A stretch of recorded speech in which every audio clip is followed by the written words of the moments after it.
ओम नमः कमल वासिनी स्वाहा। जय माता दी।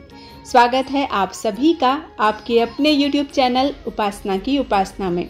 आज के वीडियो में आप जानेंगे गुप्त नवरात्रि के 10वें दिन की अधिष्ठात्री महाविद्या माँ कमला माता की कथा, उनकी पूजा विधि और उनके स्वरूप के बारे में।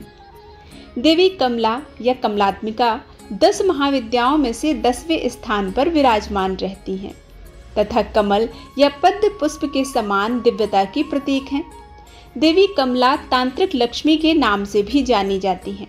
देवी का संबंध संपन्नता, सुख समृद्धि, सौभाग्य और वंश विस्तार से है।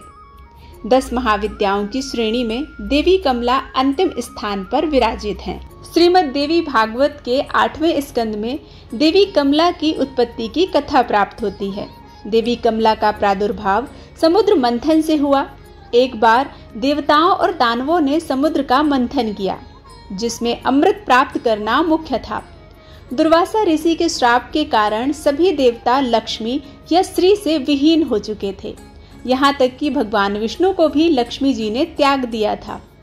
पुनः श्री संपन्न होने के लिए नाना प्रकार के रत्नों को प्राप्त कर समृद्धि के लिए देवताओं और दैत्यों ने समुद्र का मंथन किया। समुद्र मंथन से 14 रत्न प्राप्त हुए।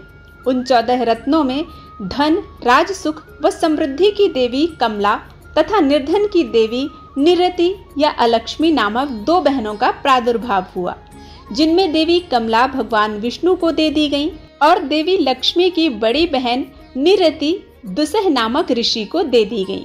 देवी भागवत पुराण के अनुसार विष्णु से विवाह के पश्चात कमला लक्ष्मी नाम से विख्यात हुई। इसके बाद देवी कमला ने विशेष स्थान पाने के लिए श्री विद्या की कठोर आराधना की। उनकी आराधना से संतुष्ट होकर देवी त्रिपुरा ने उन्हें श्री उपाधि प्रदान की तथा महाविद्याओं में स्थान दिया।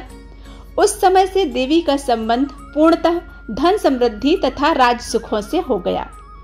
देवी सत्व गुण से संबंधित हैं, धन तथा सौभाग्य की अधिष्ठात्री देवी हैं। स्वच्छता, पवित्रता, निर्मलता देवी को अति प्रिय है तथा देवी ऐसे स्थानों में ही वास करती हैं। प्रकाश से देवी कमला का घनिष्ठ संबंध है। देवी उन्हीं स्थानों को अपना निवास स्थान बनाती हैं जहां अंधेरा ना हो। इसके विपरीत देवी की बहन अलक्ष्मी, ज्येष्ठा, निरति जो निर्धनता, दुर्भाग्य से संबंधित हैं, अंधेरे तथा अपवित्र स्थानों को ही अपना निवास स्थान बनाती हैं। देवी कमला के स्थिर निवास हेतु स्वच्छता तथा पवित्रता अत्यंत आवश्यक है। देवी की आराधना तीनों लोकों में सभी के द्वारा की जाती है। दानव या दैत्य, देवता तथा मनुष्य सभी को देवी कृपा की आवश्यकता रहती है, क्योंकि सुख तथा समृद्धि सभी प्राप्त करना चाहते हैं। देवी आदिकाल से ही त्रिभुवन के समस्त प्राणियों द्वारा पूजित हैं। देवी की कृपा के बिना निर्धनता, दुर्भाग्य, रोगग्रस्त, कलह इत्यादि जातक से सदा संलग्न रहते हैं। परिणाम स्वरूप जातक रोगग्रस्त, अभावयुक्त, धनहीन, निराश, उदास रहता है। देवी कमला ही समस्त प्रकार के सुख, समृद्धि, वैभव इत्यादि सभी प्राणियों, देवताओं तथा दैत्यों को प्रदान करती हैं। एक बार देवता, यहाँ तक कि भगवान विष्णु भी लक्ष्मीहीन हो गए थे। परिणाम स्वरूप सभी दरिद्र तथा सुख वैभव से रहित हो गए थे। यह देवी अनंत समृद्धि, धन, यश, प्रतिष्ठा, शासन, सत्तात्मक शक्तियों की स्वामिनी होने के कारण आदिकाल से ही राजघरानों और अन्य सर्व समृद्ध वंशों या व्यक्तियों के द्वारा पूजित व आराधित होने के कारण ही श्री राजेश्वरी कहलाती हैं तथा जो व्यक्ति इनकी उपासना या साधना करता है वह व्यक्ति अनंत समृद्धि, धन, यश, प्रतिष्ठा, शासन, सत्तात्मक शक्तियों से संपन्न हो जाता है। सभी धर्मों के अंतर्गत कमल पुष्प को बहुत ही पवित्र तथा महत्वपूर्ण माना जाता है। बहुत से देवी देवताओं की आराधना साधना में कमल पुष्प आवश्यक होता है तथा सभी देवताओं पर कमल पुष्प निवेदित किया जाता है, अर्पित किया जाता है।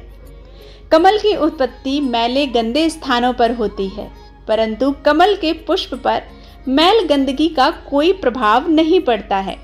कमल अपनी दिव्य शोभा लिए सर्वदा ही पवित्र रहता है तथा दिव्य पवित्रता को प्रदर्शित करता है। देवी कमला कमल प्रिया है, कमल के आसन पर ही विराजमान रहती हैं। कमल की माला धारण करती हैं, कमल पुष्पों से ही घिरी हुई रहती हैं। महाविद्या कमला की कांति स्वर्ण के समान है।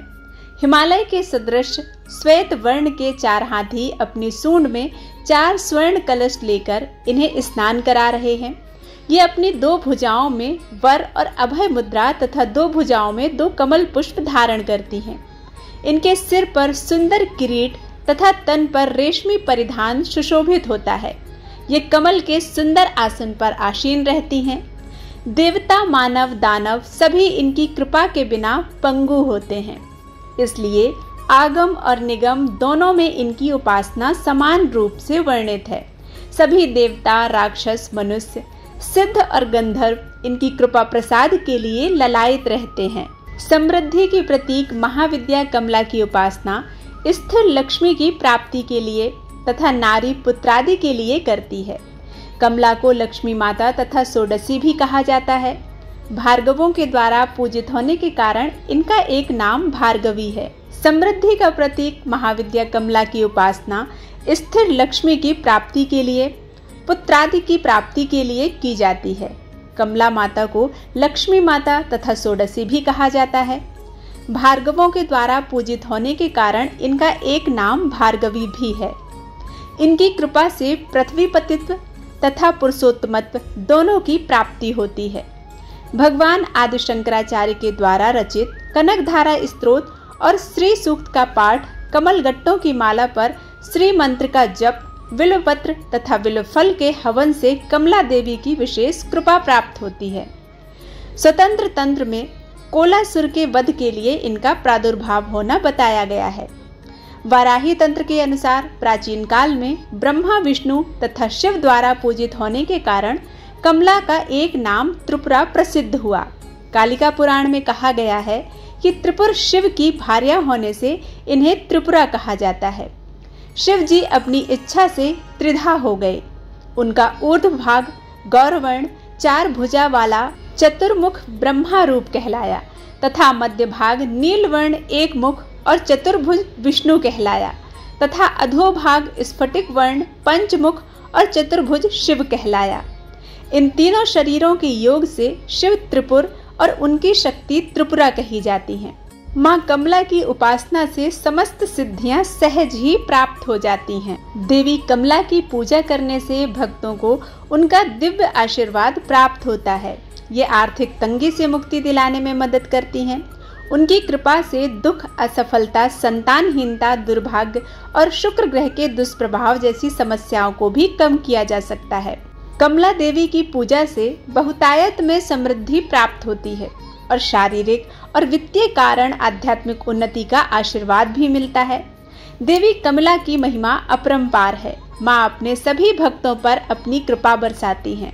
बोलो कमला देवी की जय। उम्मीद करती हूँ आज की यह जानकारी आप सभी को पसंद आई होगी। वीडियो पसंद आता है तो लाइक करके कमेंट बॉक्स में जरूर बताइएगा। मिलते हैं एक नई कथा के साथ, तब तक के लिए जय मां अम्बे।